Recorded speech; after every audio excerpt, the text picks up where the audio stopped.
Deutéronome chapitre 7, verset 6. Si vous l'avez trouvé, dites Amen. Alléluia. Si vous n'avez pas encore trouvé, dites j'arrive. Alléluia. Alléluia. Donc je pense qu'on a la majorité. Deutéronome 7, 6 nous dit car tu es un peuple saint pour l'Éternel ton Dieu. L'Éternel ton Dieu t'a choisi. Regarde ton voisin, dis-lui, il m'a choisi. N'êtes-vous pas content d'être choisi par Dieu? Waouh! Je ne suis pas là par hasard. Il m'a choisi. Je ne me suis pas imposé. Il m'a choisi. Alléluia. L'Éternel, ton Dieu, t'a choisi pour que tu fusses un peuple qui lui appartient entre tous les peuples qui sont sur la face de la terre. Wow. Je ne sais pas pour vous, mais j'ai envie de m'exprimer un peu. Alléluia. De tous les peuples qui sont sur la face de la terre. Il a dit, pas toi, mais toi. Waouh. Alléluia. Et regardez la suite. Ça rend encore les choses plus intéressantes parce que ça nous humilie beaucoup. Nous n'aimons pas être humiliés, mais Dieu veut que nous soyons humiliés. Alléluia. Que nous soyons humbles. Alléluia. C'est tout un autre sermon.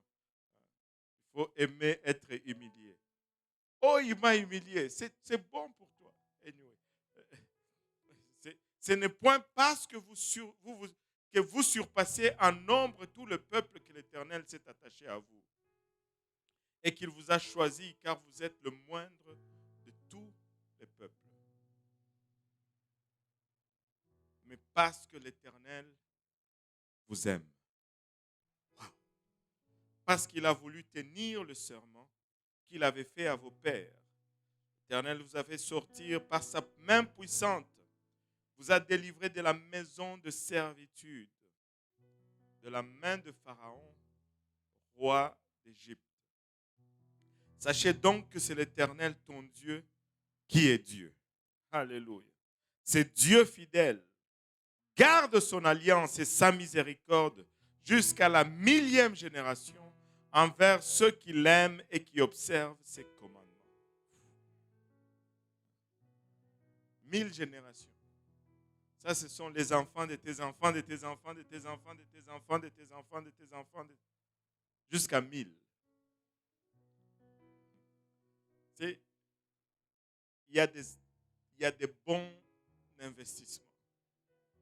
Et celle-ci, c'en est un. Tu investis dans le Seigneur, les enfants de tes enfants, de tes enfants, de tes enfants, jusqu'à 1000. Waouh! Waouh, waouh, waouh, waouh, waouh, waouh, waouh. Alléluia. Pouvons-nous battre nos mains vers le Seigneur, pousser un cri de joie? Il est un Dieu fidèle. Alléluia. Il garde son alliance et sa miséricorde se renouvelle jour après jour, après jour, après jour. Et vous pouvez vous asseoir. Et je pense qu'il y a 1 an et demi ou quelque chose comme ça, peut-être même 2 ans, je devais aller en Haïti. Mais je n'ai pas pu. Finalement, les choses ont changé. Je devais aller en Haïti pour un mariage. Et c'était le mariage d'une sœur à l'église. Elle m'avait demandé d'aller pour célébrer son mariage. J'avais commencé à planifier. Le Seigneur avait commencé à me parler. Et c'est là qu'il m'avait donné ce passage. En fait. J'avais commencé à préparer mon message. Et hier, j'ai eu un autre mariage. Et j'ai commencé à me préparer et j'ai commencé à aller dans ce sens. Et je me suis dit, mais attends, ça me semble familier ceci. Et bon, je ne me suis pas retrouvé, mais hier soir, alors que je me préparais pour aujourd'hui, le Seigneur m'a conduit un peu dans la même direction. Je sais que ce n'est pas un mariage aujourd'hui, mais il est toujours question d'un mariage entre Dieu et son peuple. Allô? Hein? L'Église n'est-elle pas appelée l'épouse de Christ? Alléluia. Un mariage va toujours demander un choix. Un homme, quelque part, va tomber en amour avec une jeune fille. Il va la choisir parmi plusieurs. Et il va commencer à faire l'intéressant, attirer son attention. Je ne sais pas c'est quoi les techniques aujourd'hui. Et moi, j'ai fait ma part. J'ai utilisé mes techniques. À notre époque, c'était difficile. C'était difficile. À notre époque, les dames étaient très dures. Et les dames devraient rester dures et strictes.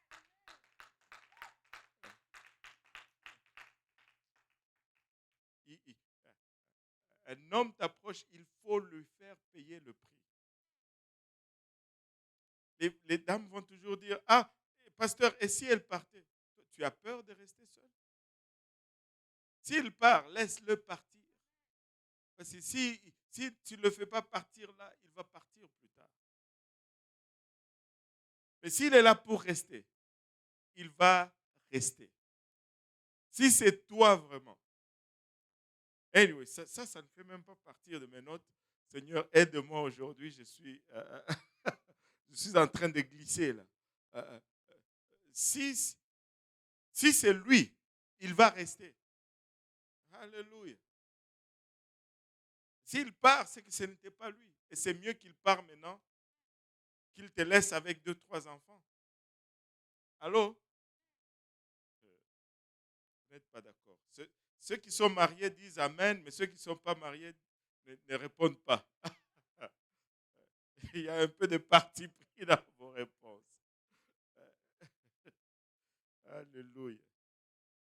Et le Seigneur a toujours voulu avoir un peuple à lui. Au fait, c'est Dieu qui nous a créés. Dieu nous a créés. Nous ne sommes pas le produit d'une évolution quelconque. L'homme n'est pas apparu sur terre suite à des circonstances ou à des événements naturels. L'homme est le produit d'une création intelligente. Il y a un Dieu qui a littéralement formé la terre, qui l'a mis en mouvement, qui a pris la poussière de la terre, il a formé un homme, il a soufflé dans ses narines et l'homme est devenu un être vivant comme nous le voyons aujourd'hui. C'est fou de voir ceux qui se proclament être sages, de voir leur folie, jusqu'où ils peuvent aller. Vous savez, juste une petite réflexion. Je peux prendre ce téléphone. C'est bizarre que je l'ai dans ma poche aujourd'hui. Souvent, il est dans mon bureau. Je peux prendre ce téléphone, le décomposer littéralement, dévisser toutes les parties, mettre toutes les composantes du téléphone dans une boîte et commencer à secouer la boîte.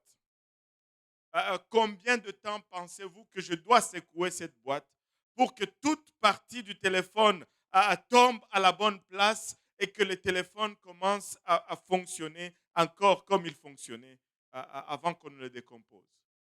Pendant combien de temps dois-je secouer la boîte? Et en faisant cela, j'ai même court-circuité la production de chaque pièce, l'usinage de chaque pièce. Mais je dis, mettons la chance de notre côté. Décomposons tout simplement les pièces qui sont déjà usinées. Mettons ça dans une boîte et secouons-le jusqu'à ce que le téléphone se forme. vous allez me traiter de fou si je vous dis que c'est comme ça qu'on va produire le téléphone. Vous allez me traiter de fou. Mais on considère comme sage ceux qui pensent que ses orteils, ses doigts, ses ongles, ses cheveux, ses yeux ont été le produit juste d'un cataclysme naturel et la matière a secoué et poum, nous sommes apparus et nous sommes devenus ce que nous sommes. Dieu a créé l'homme au commencement. Alléluia. Il y avait un plan pour la création de l'homme. L'homme a été créé et l'homme a été placé dans le jardin d'Éden juste avec une seule condition. Une seule condition. Un endroit où il avait tout. Tout arbre fruitier, les manguiers, les goyaviers, les papayers, les pommiers. Bon, il faut aller aussi dans le pays froid. Les pommiers, les raisins et toutes ces choses. Tous ces arbres fruitiers étaient dans le jardin et l'homme avait un seul commandement. Et le commandement était que tu peux manger de tous les arbres du jardin, mais celui qui est au milieu, tu n'en mangeras pas. Celui qui est au milieu, tu t'en abstiendras. Et l'homme, avec un seul commandement, il a trouvé le moyen d'échouer. On peut étudier Genèse chapitre 3 pour voir les processus qui a conduit à l'échec de l'homme. Le diable qui s'est incarné, qui a utilisé littéralement le serpent, est venu dans le jardin et il a séduit la femme. La femme a pris le fruit, elle en a mangé, elle a donné à son mari qui était auprès d'elle. Elle en a aussi mangé et il a utilisé 3 voies. La convoitise des yeux, la convoitise de la chair et l'orgueil de la vie. Et ce sont les 3 voies par lesquelles toute tentation à laquelle vous allez faire face va venir. Alléluia. Et l'homme est mangé et à partir de ce moment, il y a eu séparation entre Dieu et l'homme. Et la question a toujours été posée, mais pourquoi Dieu a-t-il créé cet arbre qui pouvait produire autant de désastres et l'a mis, poum, au milieu du jardin? Il ne pouvait pas le mettre à côté du jardin ou dans le périphérie du jardin où ça allait être difficile d'accès. Non, au milieu du jardin, bang, c'est là où il a mis l'arbre. Dieu ne savait-il pas que l'homme éventuellement allait prendre de cet arbre? Oh, sûrement qu'il le savait. S'il est Dieu, il le savait. Amen. Et non, si je suis un parent, amen, et que, par exemple, juste par exemple, je ne veux pas que mon enfant joue avec la voiture, qu'est-ce que je fais? Je prends les clés, je les mets sur une petite plaque en haut. Je me rappelle, j'avais un collègue de travail qui était à la maison en train de travailler dans son garage. Et du coup, il voit sa voiture qui se débarre, qui barre, qui se débarre, qui barre, qui se débarre, qui barre. Et puis, la voiture débarre.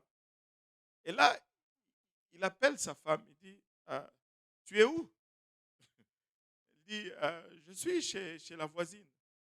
Il dit, mais tu es avec le petit? Oui, je suis avec le petit.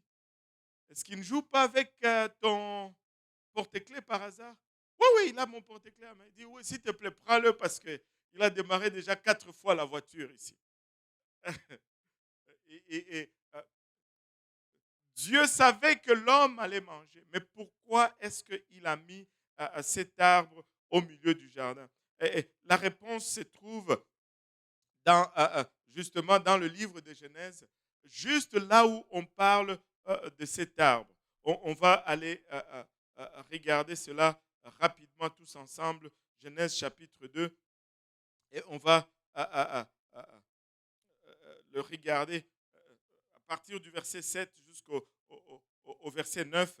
La Bible nous dit, l'Éternel Dieu forma l'homme de la poussière de la terre. Il souffla dans ses narines un souffle de vie et l'homme devint un être vivant. Puis l'Éternel Dieu planta un jardin en Éden du côté de l'Orient et il mit l'homme qu'il avait formé. Et voyez le verset 9 avec moi. L'Éternel Dieu fit pousser du sol des arbres de toute espèce agréables à voir et bons à manger, et l'arbre de la vie au milieu du jardin, et l'arbre de la connaissance du bien et du mal. Alléluia. Après une lecture moindrement attentive de ces versets, nous arrivons à une simple conclusion, c'est qu'il n'y avait pas un seul arbre au milieu, il n'y avait pas un arbre au milieu du jardin, mais il y en avait bel et bien deux arbres. Il y avait l'arbre de la vie au milieu du jardin et il y avait également l'arbre de la connaissance du bien et du mal au milieu du jardin. Alléluia. Il n'y avait pas un seul arbre, il y avait deux arbres. Alléluia. Ce qui me pousse à dire à cette belle congrégation qui me suit aujourd'hui et à tous ceux qui sont en ligne que lorsque Dieu a mis l'arbre de la connaissance du bien et du mal au milieu du jardin, ce n'était pas pour tenter l'homme, ce n'était pas pour mettre l'homme à l'épreuve, c'était parce qu'il aimait l'homme. Alléluia. Tu dis, pasteur, comment tu peux voir l'amour? Alléluia, dans le fait qu'il y avait cet arbre au milieu du jardin. Oui, j'y vois l'amour parce qu'il n'y avait pas, alléluia, une tentation, mais il y avait un choix au milieu du jardin. Il y avait l'arbre, alléluia, de la connaissance du bien et du mal.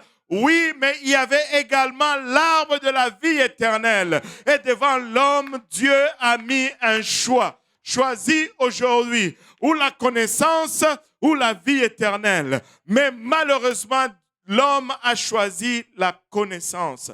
Quel triste choix, quel choix, si je peux me permettre de le dire, pas vraiment intelligent. Je suis toujours d'avis, et j'ai toujours été d'avis, que le temps est plus important que la connaissance. Et je vais m'expliquer, me justifier. Peut-être que vous n'êtes pas d'accord avec moi, mais je vais vous l'expliquer. Faites de moi un homme éternel. Et je vais aller m'inscrire en médecine. Si je suis éternel, je vais aller m'inscrire en médecine. C'est combien d'années la médecine? 7 ans? 10 ans? 10 ans, ok, 10 ans. Et je sais que c'est compliqué, ce n'est pas ma tasse,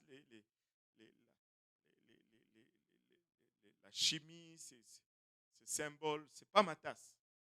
Mais laissez-moi vous dire ceci. Si je suis éternel et que je peux passer 10 ans dans chaque niveau, je vais arriver par connaître cette médecine. Nous échouons souvent, c'est parce que nous n'avons pas le temps. J'apprends vite si tu m'expliques longtemps. Éventuellement, je vais arriver à connaître. Éventuellement, je vais arriver à apprendre. Alléluia. Mais l'homme a choisi la connaissance au lieu de choisir l'éternité. Mais le point n'est pas là. La triste vérité. Nous allons regarder Adam et Ève. Qui a déjà pensé à régler son compte à Adam ou à Ève? Hein? Tous, hein? Ève, là, si j'arrive au ciel, là, je vais la chercher. Écoute, avec des attitudes comme ça, tu ne vas jamais arriver au ciel. Parce que pour arriver au ciel, il faut pardonner. Mais si toi, tu gardes rancune contre quelqu'un qui a vécu 6000 ans avant toi, il y a un problème.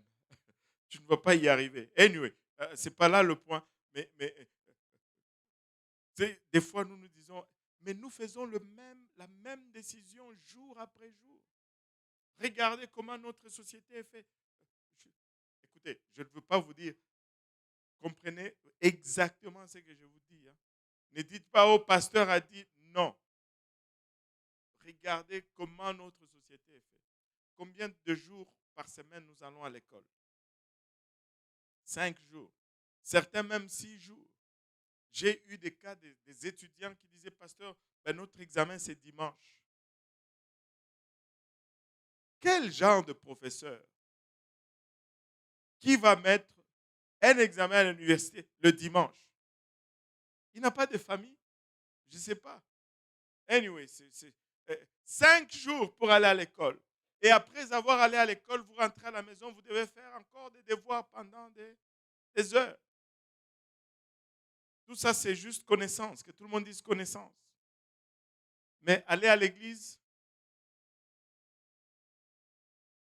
un jour par semaine, si on y va. Oh, que le pasteur n'ose pas dire, donc venez à l'église le mercredi. Oh, ces pasteurs-là. Encore là, l'accent est mis sur la connaissance. L'école, au lieu de la vie éternelle, l'église. Vous savez, la vie éternelle, c'est dans la présence de Dieu. La vie éternelle, c'est dans la présence de Dieu. Vous savez, Dieu a créé l'homme et parce que Dieu aimait l'homme, il lui a donné le choix. Mais pourquoi est-ce que Dieu a donné le choix à l'homme? C'est justement parce que l'amour que Dieu a pour l'homme, cet amour demande une relation. Quand tu es en amour, tu vas désirer une relation. Allô? Quand tu es en amour, tu désires que la personne soit pour toi tout seul. Allô? Il y en a même qui sont jaloux de leurs enfants. Alléluia. Amen. Gloire à Dieu. Alléluia. Pourquoi ce sont les mamans qui regardent leur mari? Et ce n'est pas le contraire. Le frère Moutombo garde le regard bien droit vers le pasteur. Aïe, aïe, aïe. Alléluia.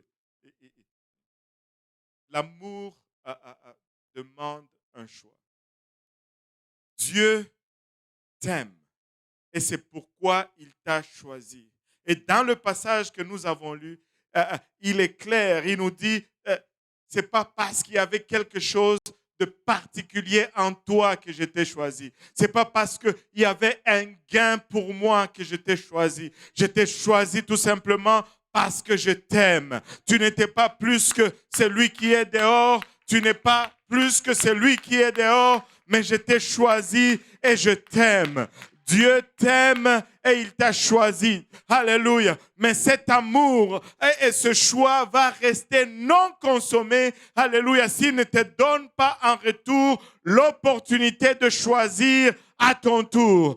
Dieu nous a aimés, c'est pourquoi il nous a choisis. Mais cela va rester insuffisant si ça s'arrêtait là. Lorsqu'il nous a créés, il nous a donné également cette opportunité de choisir, afin qu'après qu'il nous ait choisis, pour que nous puissions vivre cette relation, il faut qu'en retour, nous puissions le choisir. J'aurais pu, alléluia, choisir ma femme comme je voulais. Alléluia. Et l'aimer autant que je voulais. Mais du temps que je n'arrive pas à l'amener à la place où, à son tour, elle me choisit, mariage, il n'y aura pas. Amour, il n'y aura pas. Relation, il n'y aura pas. C'est bien beau d'être excité que Dieu m'aime, qu'il m'a choisi, mais il faut que j'arrive à une place où je fais à mon tour un choix. Que je fasse à mon tour un choix. Sinon, cet amour va rester stérile. Cet amour va rester improductif.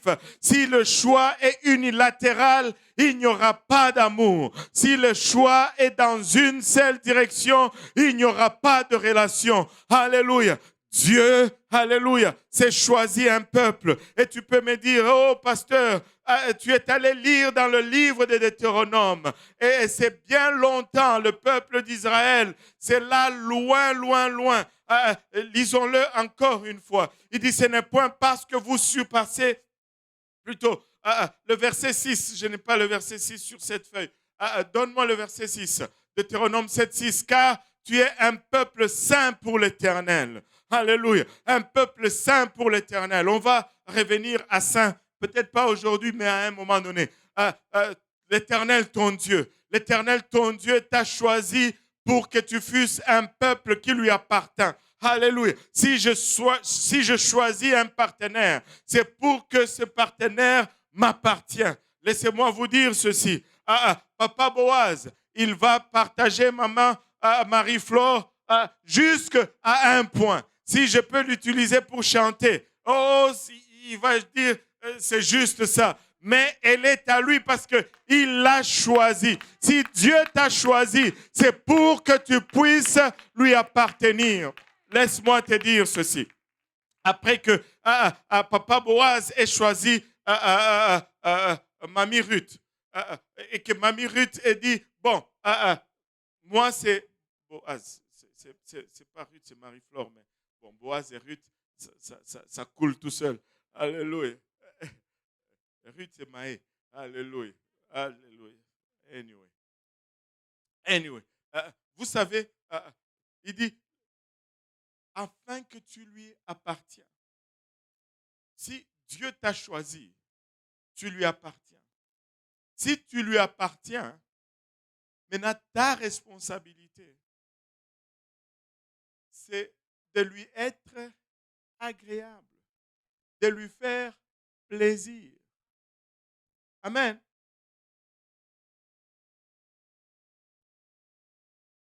Boaz a choisi Marie-Flore.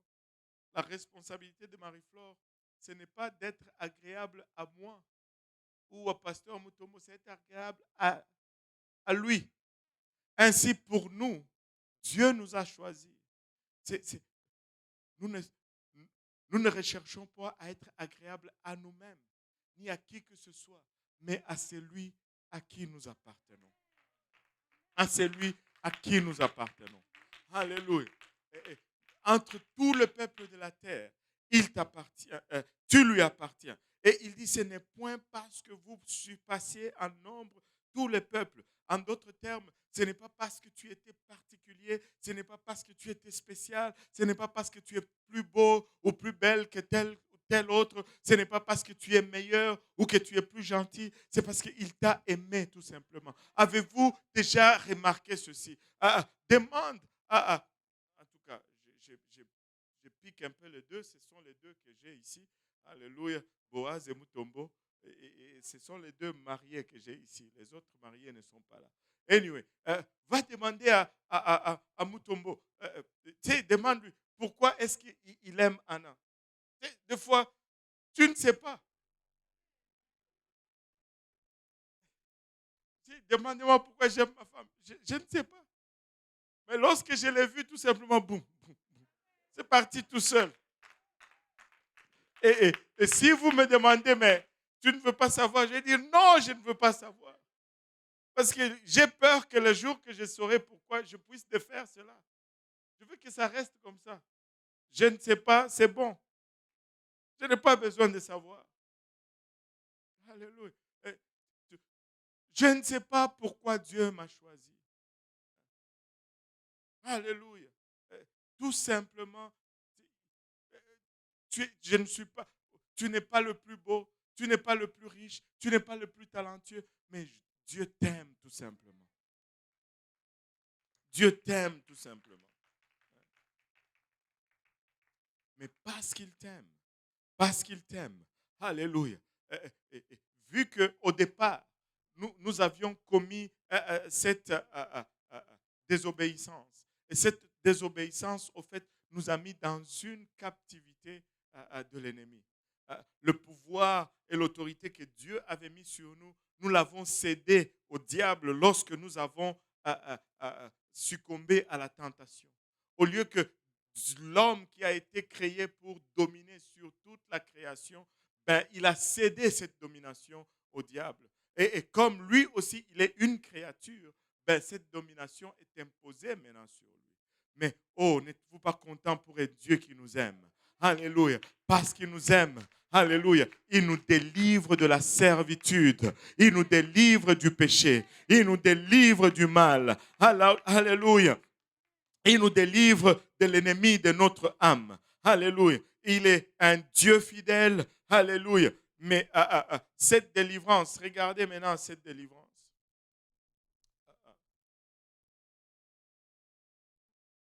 La délivrance pour le peuple d'Israël s'est passé avec Moïse. Il est allé et il a parlé à Pharaon et vous connaissez l'histoire. Mais pour nous, notre Égypte, c'est notre monde dans lequel nous vivons, ce monde des péchés. Notre Égypte, c'est notre nature pécheresse que nous avons à lutter contre tous les jours. Notre Pharaon, c'est ce diable contre lequel nous luttons continuellement, jour après jour. Mais Dieu ne nous laisse pas dans notre servitude. Il vient à notre secours, il vient à notre délivrance.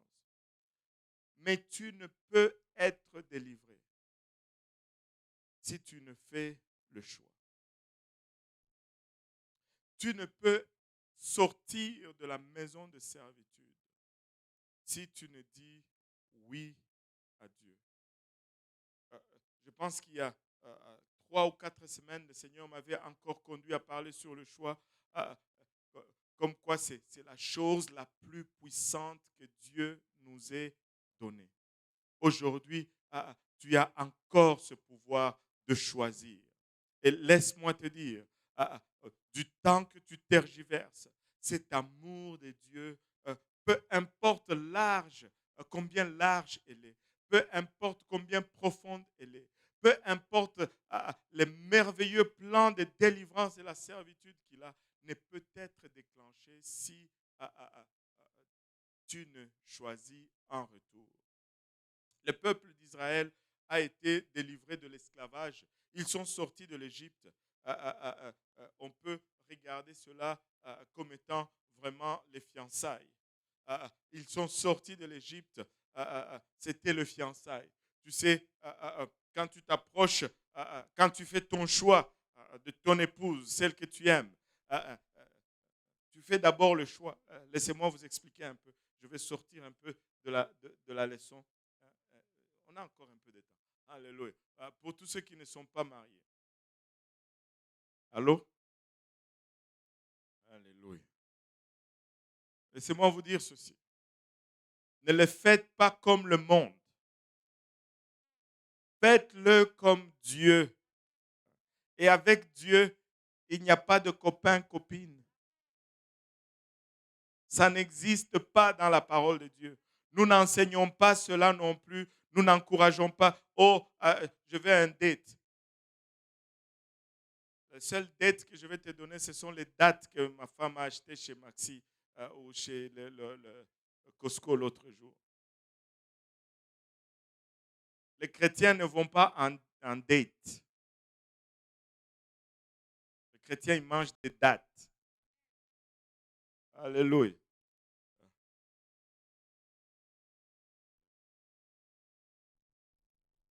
Et là, tu me dis, mais comment je vais savoir si je l'aime? Tu le sais. Tu vas le savoir. Tu n'as pas besoin de sortir avec lui 3, 6 mois et à t'exposer à des choses que tu n'as pas besoin pour savoir. Tu sais, j'ai parlé un jour à des jeunes de l'église. Tu sais, le Seigneur est bon. Hein? Parce que j'ai expliqué cela des années, mais c'est comme si on ne veut pas me comprendre. Alors, il y a un jeune qui a argumenté là-dessus avec moi. Dieu est bon, vous savez, parce qu'il te permet de voir quelle personne telle sœur aime et quelle personne telle sœur. Vous pensez qu'on ne voit pas, on voit toutes ces choses-là. J'ai dit à la personne, j'ai dit, regarde, et si aujourd'hui, j'ai dit, je vais juste utiliser ça comme un exemple. Si aujourd'hui, frère tel venait pour te demander en mariage, est-ce que tu vas dire oui? Il dit non. Il dit ok. Est-ce que tu es sorti avec lui pendant combien de temps? Tu le savais. Ne coupez pas mon micro maintenant. Là. Et les soi-disant moments où c'est le pire des moments parce que c'est le moment où les gens sont les plus hypocrites. Il va ouvrir ta porte, il va te...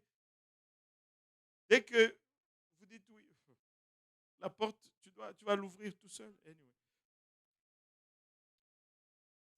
c'est les moments les plus hypocrites. Il y a le fiançailles. Quand Dieu délivre Israël de l'Égypte, c'est les fiançailles. Mais ils sont allés jusqu'au mont Sinaï, hein, pour sceller l'alliance. Quand ils sont arrivés au mont Sinaï, c'était un jour extraordinaire. C'était un jour particulier. Dieu parle à Moïse et il dit, va dire au peuple de se préparer parce qu'aujourd'hui, on va se rencontrer face à face. C'est comme ces jours-là où le marié et la mariée rentrent dans le allée centrale de l'église. Ils se tiennent le main devant le pasteur et tu vois, littéralement, s'ils ont bien fait, hein, s'ils ont été des vrais chrétiens, tu vas voir leurs mains trembler. Ils attendent ce premier bisou. Oui, oui, je le veux. Oui, je le veux.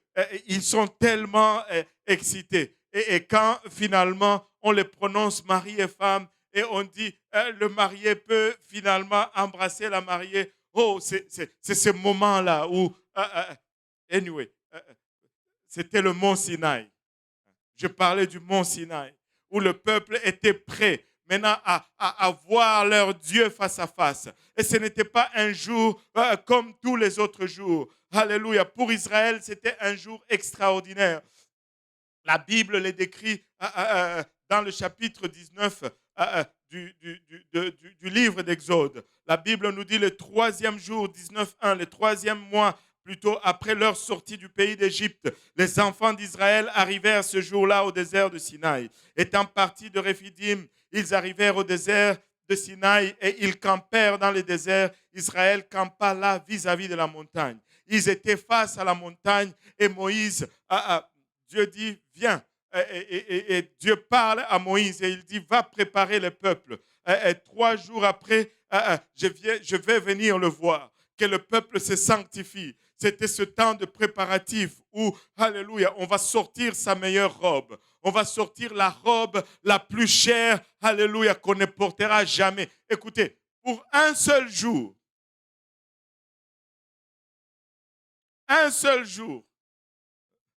c'est la robe la plus chère.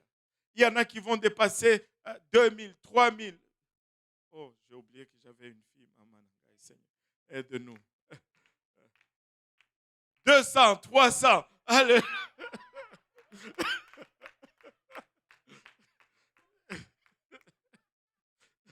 Alléluia. Alléluia.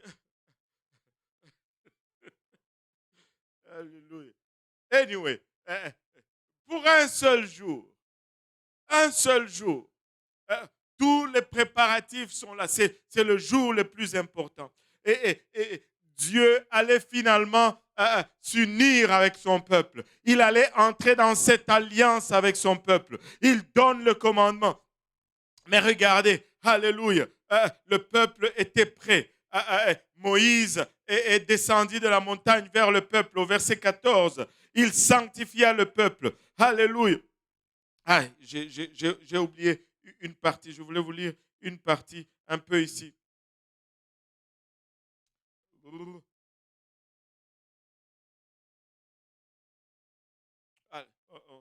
Oui, c'est le verset 14. Moïse descendit de la montagne vers le peuple. Il sanctifia le peuple et ils lavèrent leurs vêtements. Et il dit au peuple, soyez prêts dans 3 jours.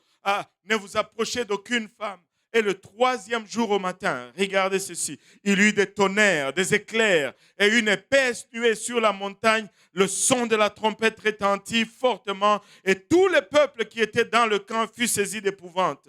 Moïse fit sortir le peuple du camp à la rencontre de Dieu et ils se placèrent au bas de la montagne. La montagne du Sinaï était toute enfumée parce que l'Éternel y était descendu au milieu du feu. Cette fumée s'élevait comme la fumée d'une fournaise et toute la montagne tremblait avec violence.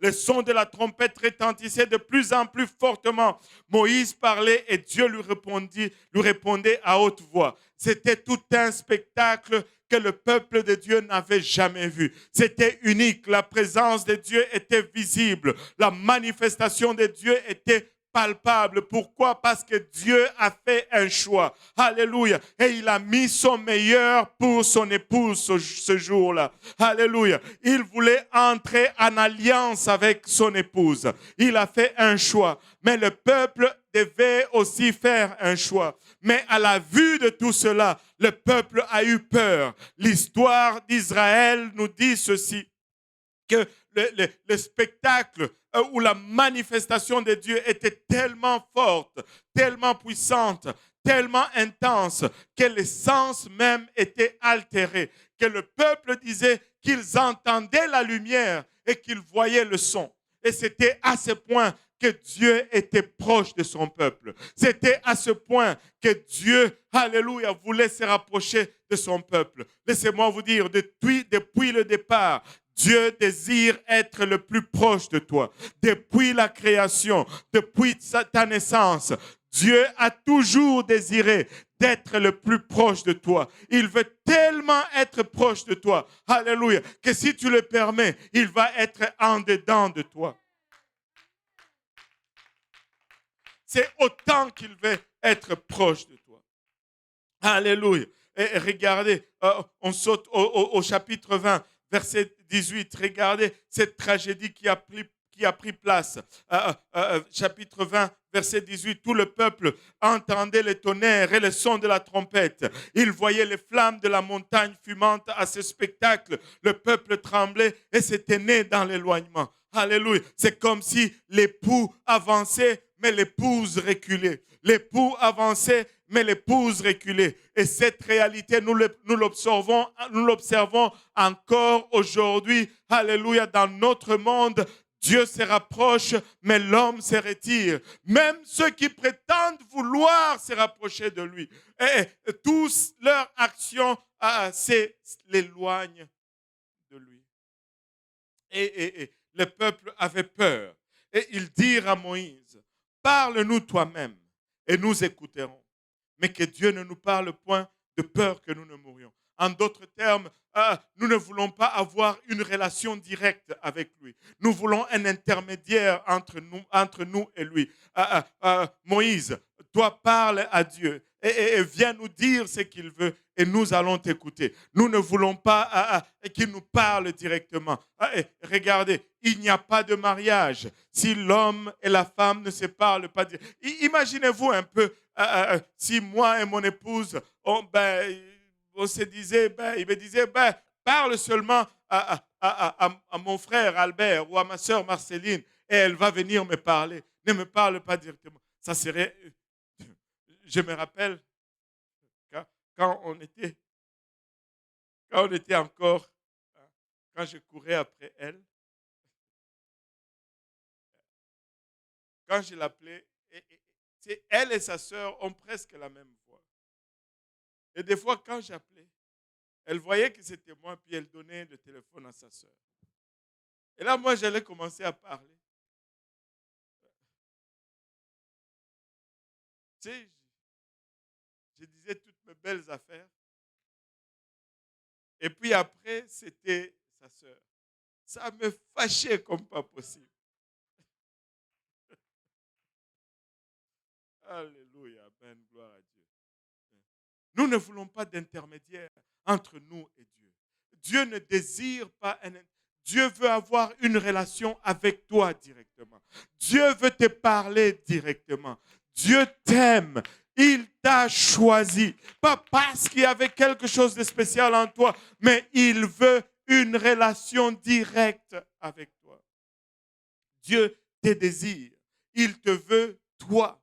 Il veut te parler directement. Mais le peuple dit, non, Moïse, c'est trop fort cette affaire. Le prix à payer est trop dur. Je ne peux pas me sanctifier continuellement. En fait, c'est ce qu'ils sont en train de dire. Je ne peux pas mener cette vie de sainteté continuellement. Je ne peux pas rester dans ceci parce que de temps en temps, je désire prendre plaisir dans le monde. De sorte que quand il voudra venir me parler, je vais être consumé. Toi, sanctifie-toi, consacre-toi. Écoutez, le pasteur, ce n'est pas quelqu'un qui est payé pour être consacré et faire l'intermédiaire entre toi et Dieu. Dieu désire avoir une relation avec toi. Tu es appelé à te sanctifier. Tu es appelé à te mettre à part. Tu es appelé à être prêt à entrer dans cette relation quotidiennement avec lui.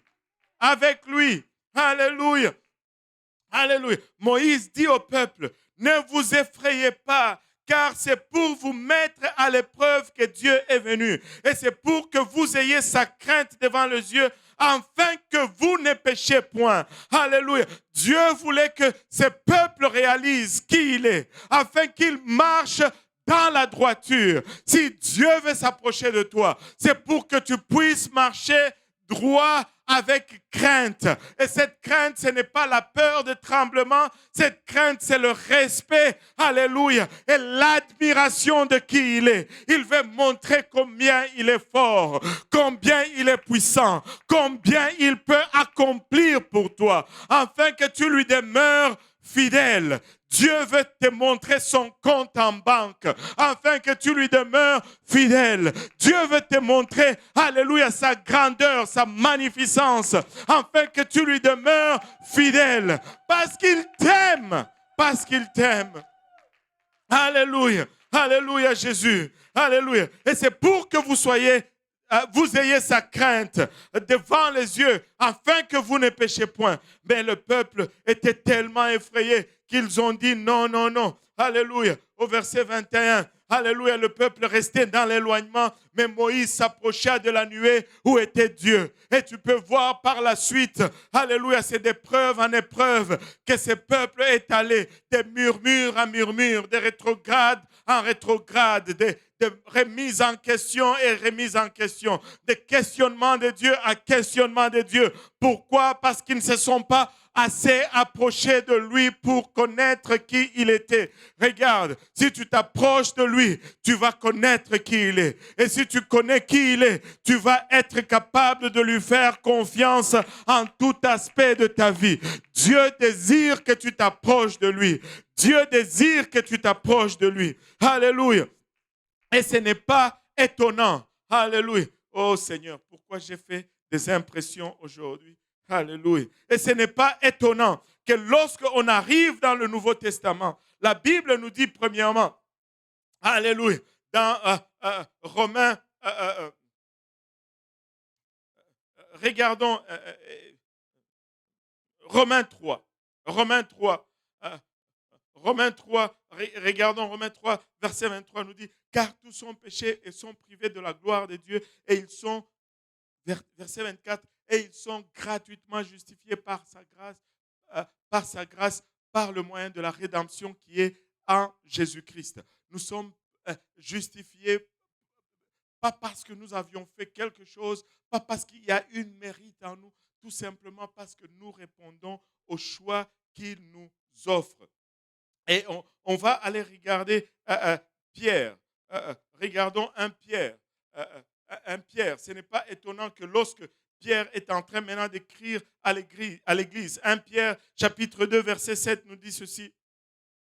L'honneur est donc pour vous qui croyez. Mais pour les incrédules, la pierre qu'ont rejetée ceux qui bâtissaient est devenue la principale de l'angle et une pierre d'achoppement et un rocher de scandale. Ils s'y heurtent pour n'avoir pas cru à la parole et c'est à cela qu'ils sont destinés. Mais regardez maintenant. Mais vous, que tout le monde dise nous. Alléluia. Nous, vous, au contraire, vous êtes une race élue. Un sacerdoce royal. Une nation sainte. Un peuple acquis. Regardez, si nous retournons dans Exode, nous allons voir que Moïse dit exactement à ce peuple que Dieu veut que vous soyez un sacerdoce pour lui.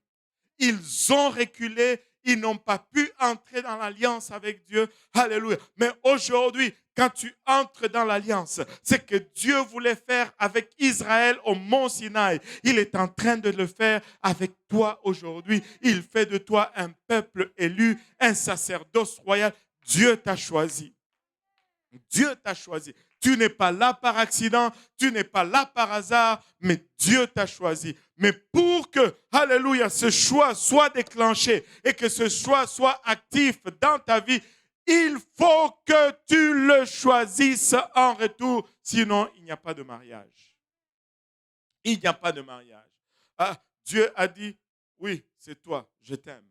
Mais je dois en retour dire à Dieu, oui Seigneur, moi aussi c'est toi, je t'aime.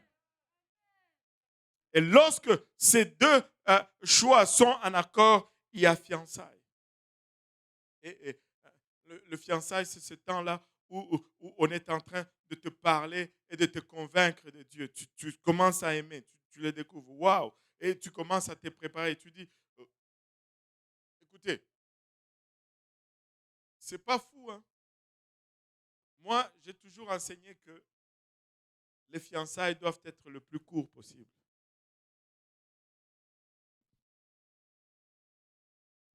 Regardez, il n'y a pas un seul baptême qui est remis à demain dans la parole de Dieu. Quand les gens sont prêchés et qu'ils ont la conviction, le même jour, la même nuit, à la même heure, même à minuit, ils vont se faire baptiser. Et ça, c'est notre mariage. Quand tu te dis, moi, je choisis toi, euh, euh, tu te répands. Tu allais vers le monde, les dieux de ce monde, tu te dis, non, moi, maintenant, c'est Jésus. Tu fais un demi-tour. Tu commences à marcher vers lui. Et après cela, la Bible nous dit, tu dois être baptisé au nom de Jésus-Christ pour le pardon de tes péchés. C'est pourquoi nous avons une piscine ici. Si tu es là, que tu n'es pas baptisé, tu peux être baptisé au nom de Jésus-Christ aujourd'hui. Qu'est-ce que tu es en train de dire, pasteur? Je suis juste en train de te dire, de te montrer comment dire oui en retour au Seigneur. Comment le choisir en retour. Et quand tu viens ici, alléluia, et que tu te baptises au nom de Jésus-Christ. Pas au nom du Père et du Fils et du Saint-Esprit, non, au nom de Jésus-Christ. Tout simplement parce que quand tu es baptisé au nom de Jésus, oh, regardez un peu ceci. Le jour que j'ai choisi ma femme, elle s'appelait Jolie Kakouji. Vous savez, après que je l'ai mariée, ça m'est égal ce que le Québec pense. Pour moi, elle s'appelle Jolie Kaosi. Elle porte mon nom. C'est pourquoi toute sa progéniture va porter mon nom. Elle ne donne pas naissance à des Kakouji, elle donne naissance à des Kaosi, n'est-ce pas? Alléluia. Hein?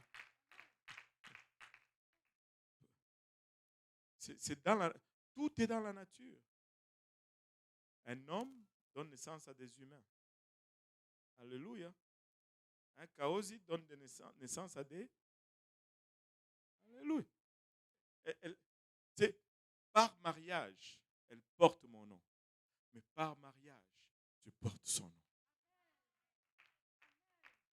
Tu portes son nom. C'est pourquoi tu dois entrer au nom de Jésus-Christ. Qu'est-ce que tu es en train de dire? Je suis en train de dire, oui, je le veux.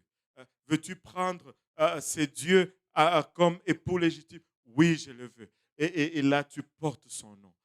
Tu deviens, le jour où j'ai été baptisé, je suis devenu Dieudonné Kaosi Jésus. C'était le 22 novembre 1998, dans ces mêmes eaux. Alléluia. J'ai été enseveli et j'ai revêtu son nom. Je suis devenu Jésus, Dieudonné Kaosi Jésus.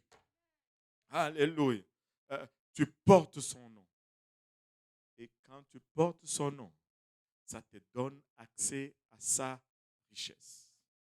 Vous savez, ma femme là, je vais parler un peu comme chez nous en Côte d'Ivoire. Ma femme là, elle peut aller à Banque de Montréal. J'ai un compte à Banque de Montréal. Elle peut aller là et tout nettoyer. Vous savez pourquoi? Parce qu'on a le même nom. Imaginez-vous, quand tu épouses celui-là.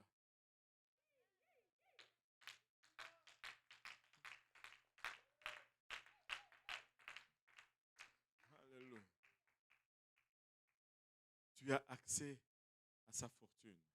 Tu as accès à sa richesse. Tu as accès à son autorité. Tu as accès à son pouvoir. Et écoutez, je sais qu'elle n'aime pas ça, mais bon, c'est pour le besoin de la parole. Okay, alléluia. Vous savez, les jours que j'ai été ordonné, on a commencé à dire, OK, maintenant, c'est pasteur Kaozi. Vous savez quoi? On s'est retourné à elle, on a commencé à l'appeler Maman Pasteur. Tout ce que j'ai,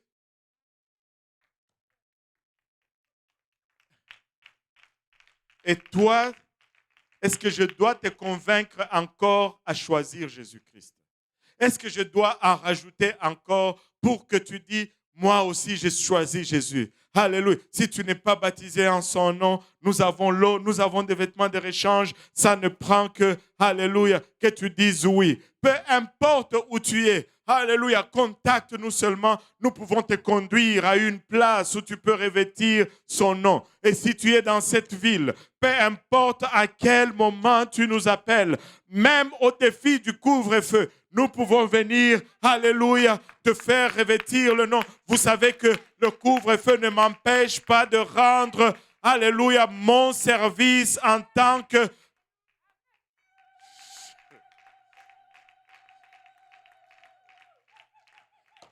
Alléluia. Aujourd'hui, c'est le jour du salut. Maintenant, c'est l'heure acceptable. Dieu t'a choisi. Alléluia. Il n'est pas question de Dieu, il est maintenant question de toi. Dieu a déjà fait le choix. Vas-tu faire le choix aujourd'hui? Nous levons tous ensemble. Il a déjà fait le choix. Mais toi, vas-tu le choisir aujourd'hui? Ou vas-tu être comme Israël? Non, je prends encore plaisir dans certaines choses. Je vais attendre à demain. Laisse-moi te dire, personne n'a la garantie du lendemain. Personne n'est sûr que nous allons être demain ici. Qu'on soit jeune ou vieux, alléluia, personne n'a la garantie du lendemain. Aujourd'hui, c'est le jour du salut. Maintenant, c'est l'heure acceptable. Nous avons lu dans sa parole que Dieu t'a choisi. Et si cette relation n'est pas encore développée, c'est que tu n'as pas encore choisi. Vas-tu le choisir aujourd'hui? Tu dis, mais comment est-ce que je vais le choisir? Par la repentance, par le baptême d'eau au nom de Jésus-Christ pour le pardon des péchés et par le baptême du Saint-Esprit avec l'évidence de parler en langue. Si tu n'as pas encore reçu le Saint-Esprit avec l'évidence de parler en langue, des fois, les gens me demandent, mais pasteur, moi j'ai reçu le Saint-Esprit, mais je n'ai pas parlé en langue. En fait, c'est comme si tu me disais, pasteur, moi je suis sauté dans la piscine, mais je ne suis pas mouillé. C'est probablement parce que tu n'as pas sauté dans la piscine. Quand tu reçois le Saint-Esprit, tu parles en langue. On peut faire une autre étude là-dessus, comment, dès le commencement, Dieu a choisi les langues comme témoignage de son esprit qui rentre dans ce temple que nous sommes. On peut le démontrer avec la typologie de l'Ancien Testament et on peut le démontrer avec l'essentialité du Nouveau Testament. Quand tu reçois le Saint-Esprit, tu parles en d'autres langues comme l'Esprit te donne de t'exprimer. Et tu peux dire, mais il avait choisi dans l'Ancien Testament.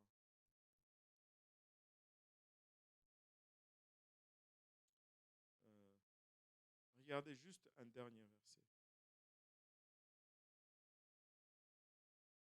1 Corinthiens 10.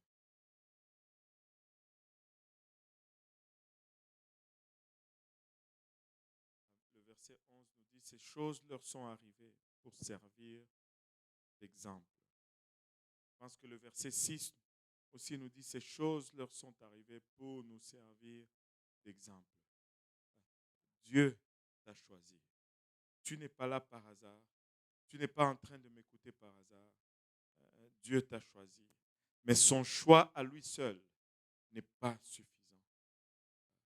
Il faut que tu choisisses en retour. Vas-tu choisir en retour aujourd'hui. En élevant nos voix tous ensemble, Seigneur, alléluia, nous te rendons grâce, Papa, pour ton amour, ta bonté et ta fidélité. Papa, nous voulons te remercier pour le privilège que nous avons d'être choisis par toi, Père. Nous réalisons, Seigneur, qu'il n'y a rien de bon en nous qui a pu motiver ce choix. Et que ce choix a été essentiellement et uniquement motivé, Papa, par ton amour vis-à-vis de nous. Nous ne pouvons le comprendre, nous ne pouvons l'expliquer, Seigneur. Mais cet amour t'a poussé aussi loin, Papa, que de mettre ta gloire de côté. Et de venir sur cette terre, de revêtir, Papa, d'un corps frêle, d'un corps mortel. Et de subir tout ce que tu as subi, Seigneur, afin de te rapprocher de nous, Seigneur. Papa, après tout cela, nous ne voulons pas, Seigneur Jésus, reculer. Nous voulons, Papa, avancer vers toi, Seigneur. Papa, nous voici humblement, Seigneur, Papa, plaidant avec toi, Papa, que tu puisses juste encore une fois renouveler ta grâce. Juste encore une fois renouveler ta miséricorde, Seigneur. Que tu puisses pardonner nos iniquités, Seigneur, et que tu puisses effacer nos transgressions et que nous puissions encore une fois nous rapprocher de toi, Seigneur. Tu nous as aimés le premier alors qu'il n'y avait rien de bon en nous, Seigneur. Père, donne-nous de t'aimer aujourd'hui en retour, Seigneur. Donne-nous, Seigneur Jésus-Christ, de t'aimer en retour, Papa.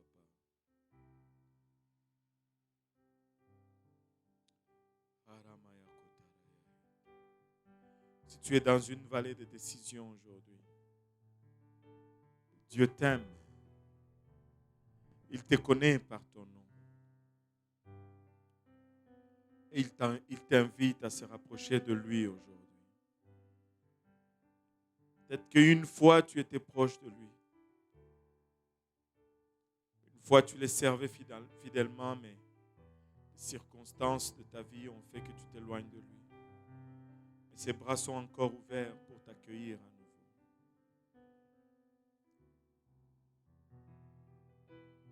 Mais rien n'arrivera si toi, de ton propre gré, en retour, tu ne lui réponds pas, moi aussi je le veux. Alléluia. Et peu importe où tu es, peu importe où tu te trouves, Dieu t'aime et il a payé le prix pour toi. Mais c'est à toi maintenant d'activer ce prix dans ta vie pour que tu puisses en voir toutes les bénéfices. Dieu t'aime aujourd'hui. Il t'a choisi.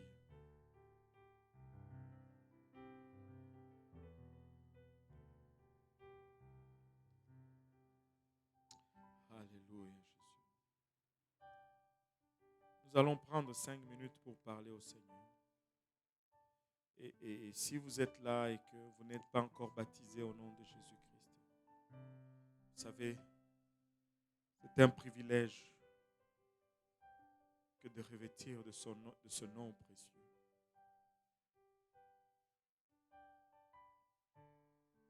Peu importe où vous êtes, nous l'avions mentionné déjà, vous pouvez nous contacter si vous désirez faire cette étape et revêtir de son nom. Alléluia. Lui qui a tout payé afin que ceci soit rendu disponible. Si la musique peut nous conduire juste dans un cantique de 5 minutes alors que nous parlons au Seigneur. Et vous savez, Dieu veut se rapprocher de nous. Oui, peut-être que tu as déjà obéi à l'Évangile, mais es-tu vraiment sincèrement proche de lui? Alléluia. il désire se rapprocher de toi aujourd'hui. Et il désire que tu te rapproches de lui. Alléluia. Alléluia. Si nous pouvons juste prendre un temps d'ouvrir sincèrement nos cœurs et de le laisser nous rendre ministère aujourd'hui et nous rapprocher de lui aujourd'hui parce qu'il nous aime. Alléluia. Alléluia, Jésus. Alléluia, Seigneur.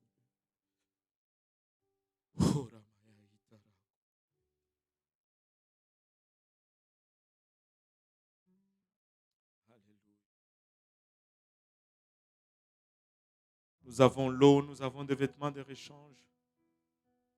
Et nous sommes disponibles 24 heures sur 24, 7 jours sur 7. Et si ton désir est de te rapprocher de lui,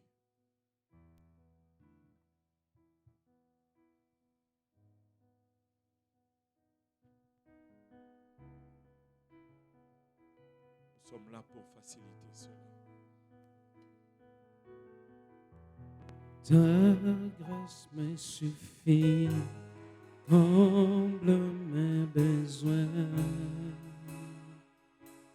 J'ai confiance en ta parole, j'espère en toi, viens près de moi. Ton esprit me renouvelle, me voici à tes pieds, me voici à tes pieds. Seigneur, je viens t'adorer.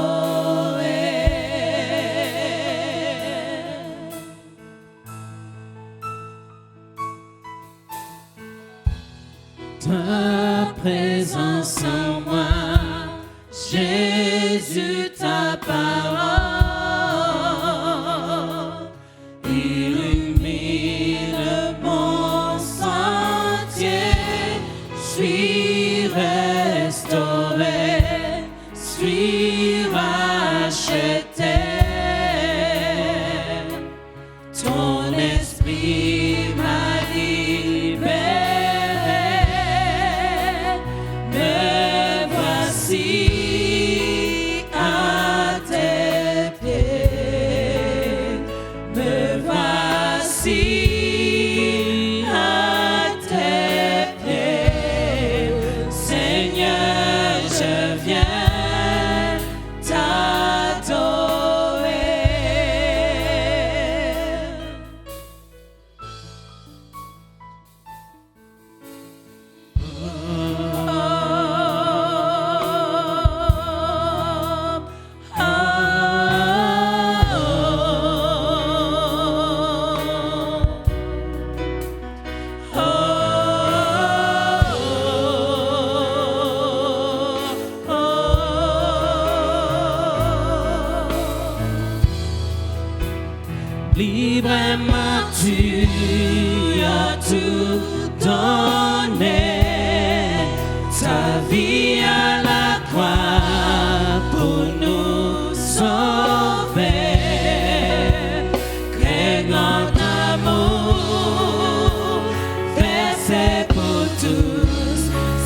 me voici à tes pieds, me voici à tes pieds, Seigneur, je viens t'adorer. Librement, Librement tu as tout donné, ta vie à la croix pour nous sauver. Quel grand amour versé pour tous, c'est notre Dieu.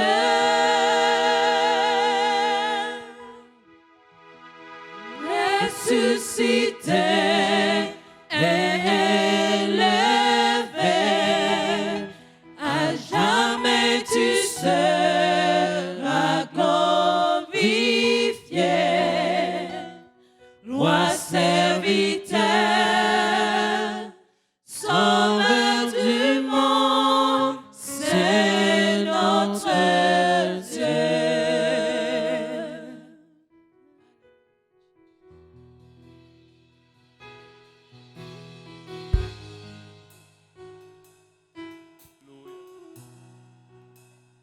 Alléluia, Jésus. Alléluia, Seigneur. Alléluia. Il est un Dieu fidèle.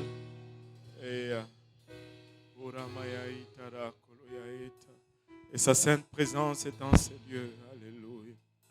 Sa sainte présence est vraiment en ces lieux. Alléluia. Gloire au nom de Jésus. Église, si nous pouvons élever nos voix juste pour un moment. Alléluia. Si nous pouvons juste élever nos voix pour un moment et entrer en intercession. Et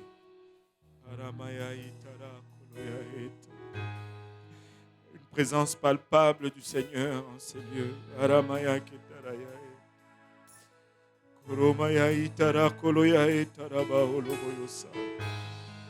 Alléluia. Si nous pouvons nous laisser inonder de cette présence pour un moment. C'est réel, c'est palpable, c'est authentique. Oh, Ramaya Kitaraya Utaraba Oloboyo Sandaraba Ilabaya Eta. Kiramaya Itara Koloya Eta. Alléluia Jésus. Alléluia Jésus. Alléluia Seigneur. Alléluia, Alléluia, Alléluia, Alléluia. Roroboyo Itara Koloya Etaraba Oloboyo San. Mandara Kitaraya Utaraba Oloboyo Ketereya Etaraba Oloboyo San. Himanaya Utara Kelemaya Eta. Ondorika Tamanaya Itara Keleya Eta. Alléluia Jésus. Alléluia Seigneur. Il nous a choisis. Pas parce que nous étions bons. Alléluia. Mais à cause de son amour, il a bachata. Pas parce qu'il y avait quelconque talent à nous, Seigneur, il a bachata. Orokatamana itaraba oloboyo sanda. Ikataraya otaraba oloboyo sanda. Ikotomana otaraba oloboyo sataraba elemaya eta. Alléluia Jésus. Alléluia Seigneur. Alléluia Jésus. Aramaya kitaraya otaraba oloboyo sanda. Ikatamana otaraba oloboyo sanda. Alléluia, merci Jésus. Alléluia. Alléluia, juste réaliser cet amour profond. Alléluia, cet amour si grand. Alléluia. Qui n'a pas hésité un seul instant à souffrir tout ce qu'il a souffert. Parce qu'il nous a choisis. Nous pouvons le choisir en retour. Alléluia. Et nous devons le choisir en retour. Alléluia. Que le Seigneur vous bénisse. Si vous pouvez nous aider juste à désinfecter avant que nous quittions. Nous avons encore un peu de temps. Nous avons encore 10 minutes si nous nous y mettons. Alléluia. Temps de voir la sœur Viviane. Alléluia. Gloire au nom de Jésus. Et si nous pouvons désinfecter le lieu Et comme ça, nous pouvons céder le sanctuaire.